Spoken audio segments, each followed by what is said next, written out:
جادوگری وارد صحنه میشه که به مار گردن خون میگه دوم تکون دی. وقتی دوم تکون میده بعد به جادوگرا دیگه میگه که شما دستکشای خود در بیارین.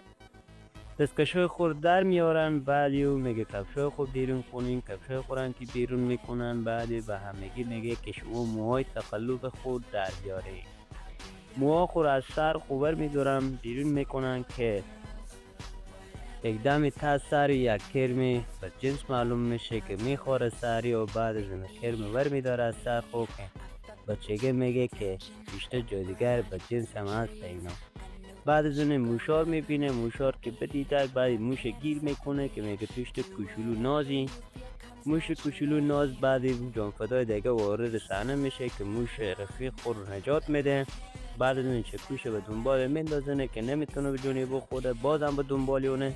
موشا فرار میکنن که یک دم دستا دراز خود دراز میکنه تا موقعی که به پنکه گیر میکنه. به پنکه که گیر کرد دستای زخمی میشه. بعد از این موشا هم نجات پیدا میکنن. نجات که پیدا کرد موشا میگه این چی رقم شد، این از کجا پیدا شد. بعد از اون دیگه همین فیلم جذاب میشه و اسم این فیلم هم به نام جادوگران یاد میشه.